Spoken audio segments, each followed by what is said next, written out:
Hey everybody, Michael Laidler here, professional speaker, and I'm extremely excited about today's video. Because as we talked about in one of the last videos, we talked about long-term success.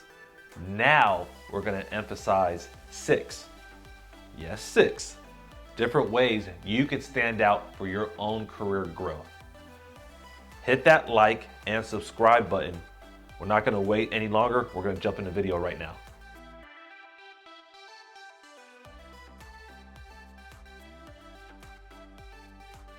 As you look at different ways to elevate yourself in your own career, remember, this is your own career. This is your opportunity to take yourself to that next level. But what are the things that you truly need to do to kind of do that? These 6 steps and strategies we're going to go over today are things that I wish I would have known about 18 years ago when I became a law enforcement officer. I just thought it was great to have a paycheck, benefits, and at the time a take-home ride. I was just cool with that. But as I've grown in my career, I always wondered how this person over here or that person over there were standing out. What you're gonna see in the next few minutes are 6 things that I'm using on a daily basis to ensure that I stand out in my career. Because once again, it's my career to grow. And this will be your chance to take these steps and implement them immediately. Don't go anywhere, don't pause it, don't go on IG, don't go on LinkedIn, because these are 6 things you can use right away. Let's go ahead. The very first thing I want you to look at when it comes to your career growth is understand what you're being evaluated on.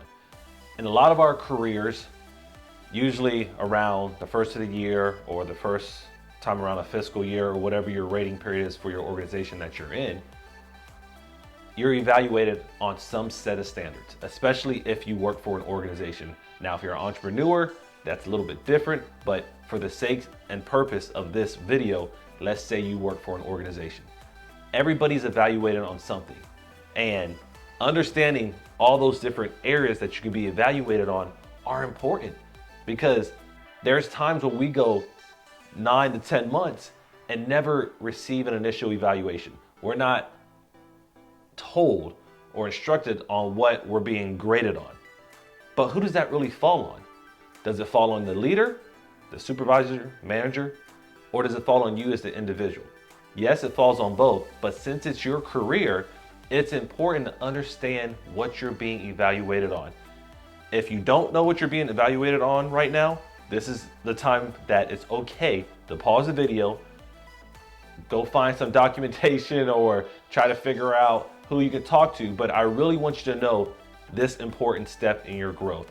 Knowing what you're doing at your job, why you're doing it, how you can improve on what the agency or the organization believes is important to them. Because the more you know on your own level evaluation, the more you're going to be able to kind of step back and say, okay, I know daily these are my priorities because this is what I need to achieve. Now, this has nothing to do, so to speak, with personal growth that goes on outside of your organization or your self-awareness, because those are all important. But for sakes and purposes of your evaluation and what you're being evaluated on is going to help you in your own career development for the organization that you're with. The next area I need you to look at is to solve your own blind spots. I'm going to repeat that. Solve your own blind spots. Once again, if you have a supervisor that doesn't give you regular feedback, go seek it. Let's say you're in a meeting and you just gave this presentation that took 5 to 10 minutes. Go ask somebody, hey, how did I do? And hopefully they give you an honest assessment. But if you feel like there's more that you need, say, hey, how did I do when delivering this information? Did you understand what I said? Because sometimes it takes us as the individual to go and get it. And this is your chance to be proactive in your growth once again. You already know what you're being evaluated on. What are the areas that you're struggling with that you may not see? Because in our mind, we always read things to the best of our abilities. We read things more than likely in a more optimistic way, which results in us not always being our best critic when it comes to understanding your own blind spots. Go and seek and figure out what you can improve on. Go ask your supervisor. I know it's been a busy quarter. I know I've accomplished X, Y, and Z. What else do I need to do? What am I not doing the best that you think I can do the best on? And depending on what's told to you, what's instructed to you, this is your chance to actually go and grow it. This is your chance to actually develop yourself in that manner, because you know that you can get stronger in that area. The third thing I want you to look at is to codify your learnings. What does that mean? I know it sounds like really technical, but it isn't. Take 5 to 10, 10 to 15 different competencies that you believe is relevant to your position and give yourself a grade. Remember, this is your chance to self-assess yourself in this particular step. If you know you need more training and providing feedback, give yourself a grade monthly. Okay, during this month, I did X amount of coaching sessions with my team. This month, I went to this many meetings and this is what I learned. Whatever it might be, grade yourself. Give yourself something that's measurable. If you do any kind of research, if you've ever read any kind of empirical studies, they're filled with different numbers. And that's because what we realize is that when we track things, when we develop different numbers and different graphs and surveys, it's easier to represent what's going on. That's why when you hear someone say there's 30% of this or 60% of that, it's 43% of this, they're not just guessing. They're taking surveys, they're doing ratings, and that's how they're accumulating those numbers. Thus, whatever you're looking at, make sure that you assign a number. Let's say you do the star system. 5 is great, 1 is bad. If you're working through your own process, rate yourself through that. All right, I did a 5 in this today. I did a 3 in that. And look over it over a period. Make sure you're incorporating some type of journal or notes or some kind of tracking system to go with that. So you could say on a Monday, I got a 5 in this area.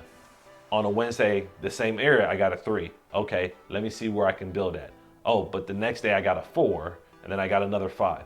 Whatever that might be, codify the activities that you're doing. Assess them with numbers, because data is real.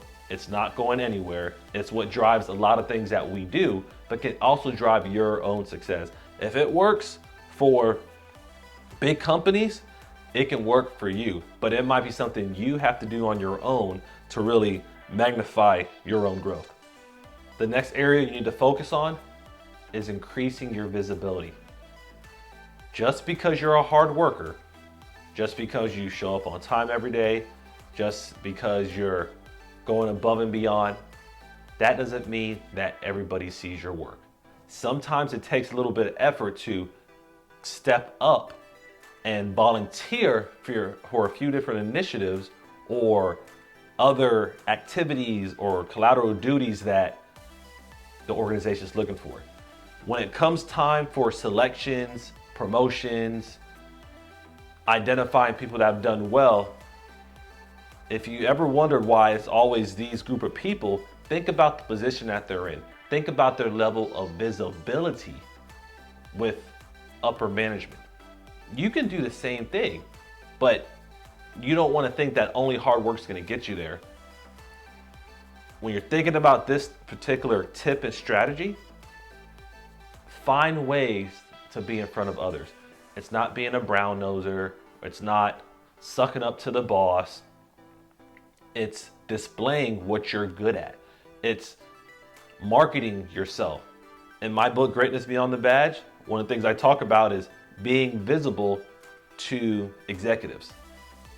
If you're good at what you do, you got to think, they may not see it. I mean, think about how busy you are. Now think about how busy they are. If you think that you're supervising 2 to 3 people, remember they may be supervising 30 to 40.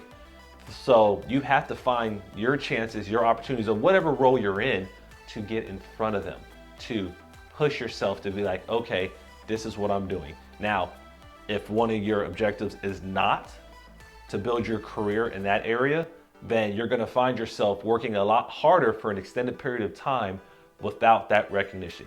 Now, it does not guarantee that you're gonna get promotion. It's not gonna guarantee that you're gonna be that first runner-up, but we're all human, and humans are the ones that make selections, and sometimes what you see with your eyes is what you remember the most. Thus, you can be that person that the executive staff can see the most, or upper management can see the most, or the C-suite, however you want to call your organization, sees the most in order to advance where you're at, because they're going to think in their head, man, Michael's always doing this. What else does he do? Oh, you know what? He is a hard worker in this area. I didn't know there was another 30 people in his department and he's outshining them. Keep that all in mind when it comes to visibility. You don't want to be so far back that they don't see you, but you want to be close enough at any given time that they recognize the work that you're doing. But that will require taking more initiative on your end to be in front of them. The fifth area I want you to really look at is become an expert in an area that's important to your company. I know, you're like, well, Michael, I'm not passionate about that. Well, we're talking about career growth and how to excel in your organization. Things that are important to your organization now, they're gonna emphasize. They're gonna put the most time into, they're gonna put the most money into.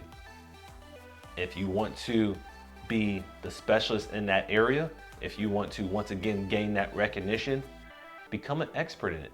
Even if it's technically outside of your normal duties, find things that are important to the organization and try to learn how to do it. Now, there's some tasks, there's some activities that you're not gonna learn no matter what, but there's a lot of things that all you have to do is step up and say, hey, I wanna try this. I wanna be the person that's learning this task. I wanna be the person that's making myself the expert. And when time comes around, once again, we know the company's busy. We know there's a lot of things going on, but this is your chance once again to say, this is what I've been doing. I know this is important. I know this is something that can benefit the organization. This is what I want to do to contribute to the success of it. Make sure in these particular situations that you're building yourself towards something that's important. If you want to enhance your career and get it to that next level. If you don't, that's fine, but recognize that a lot of the time and effort is going to be going into these certain areas because they are important to somebody. And if you can show them that you've taken the time to grow in that area, it's going to show how important it is to you as well. The final area, number 6, and this is something that I wish I would have had growing up, and especially early on in my career, that's seeking counseling and mentoring from others, particularly in this case, in your organization. By the time I found out this amazing way to thrive, I was already 12 to 13 years in my professional career. Now, I'm not saying I didn't have informal mentors or didn't get any kind of help those first 12 years, but the advancement, what I've learned, how I grew, how I understand the whole purpose intensified because I went out of my way and sought counsel. I found mentors. I found people that were one step ahead of me. I found people that were 2 to 3 steps ahead of me. And I asked them for help. I went and tried to find a way to add value to them with the hope that they can have time to add value to me. And the things that I learned helps me do things like even this video today, because some of the leadership development, some of the self-awareness, I didn't realize back then how important it would be. Go out, find yourself a mentor today. If you don't have one, you need to get one right now. It doesn't matter how many you have going forward. If you say, Michael, I have one already, well, does that person cover this area in your life? If not, well, go find somebody in that area. There's a mentor for everything. Some people call them coaches. Some people call them counselors. Some of them are just called friends. But The process and the power of mentoring is so amazing that it's something that I think everybody has to do. They just can't say, oh, I'm good, I'll figure it out, or with enough time, I'll get better. Mentoring takes you and your career development to a whole another level, because now you're seeing what that person did to get to where they're at, especially if they are where you want to be. Why not understand how they got there? You don't have to figure a lot of things out. This day and age, so many things have already been completed. It's just waiting for you to figure it out to make it happen. There's not a lot of new things that you have to develop on your own. There's not a lot of new things you have to build from scratch. With the power of mentoring, it gets you there a lot quicker. To this day, if I see something interesting or I see someone that's in a position that I want to be in, if I can find a way to connect with them and obviously add value to them, I will go out and ask them questions. How did you get to this point? What made you choose this route? What can I do to become better in this? Why do you do this? Are just a few questions that I look at, because as I understand those, it helps me understand what I have to do to make it to that point. Mentoring is important and it will help you out in all areas of life. You just have to find the right people, and sometimes it's going to take you doing it. I know for me, mentors didn't just show up to my doorstep. I had to learn the process of acquiring them and then requesting them, and then also being that person that consistently followed up with them. Especially mentors that had no ties to me, I had to go and ensure that I spent their time wisely because they were giving me something of value. If you don't have a mentor, I highly recommend going to look for one. If you don't know how to find them, you can reach out to me via email, social media, put in comments below, and I can help you find mentors. Only thing I ask is tell me what you're looking for, because once you find a mentor, you want to make sure you're giving them the right amount of time that they need to help add value to you, but you don't want to waste their time either. You don't just want to deal with somebody because they're cool, or you don't want to say, oh, this person's making $300,000 a year, I want to be that person, because that might not be the person that's right for you. But I have some tips and strategies that will help you out, that will help you understand if that's the right person for you during your first call or first meeting with them. But I definitely want you to go out, find yourself a mentor. If you can't find out, reach out to me, reach out to somebody that you know that is a mentor of some sort, and figure out how you can get one in any part of your life that you want to see grow. And trust me, you will see it grow a lot quicker and a lot more efficiently because you have a mentor. All right, guys, you heard my six strategies and tips on how to develop yourself in your career. I know this is a lot more information than I usually give, but when I was thinking about it, I was like, man, what can I give my audience that I know that can benefit them right away? What is something that I'm doing consistently and always thinking about and always coaching others on? And it was these 6 strategies that always pop up. If you want to go back and look at all of them, they're in the video. I'm not going to repeat them because I want you to understand that a video like this is going to require you to do work. It's going to require you to realize what you're not doing. It's going to take you time to build on it.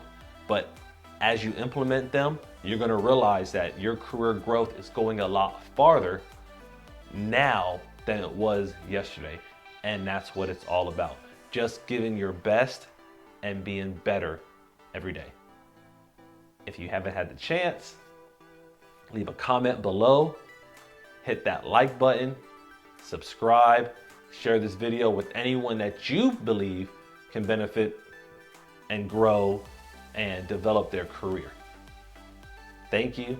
Have a great day.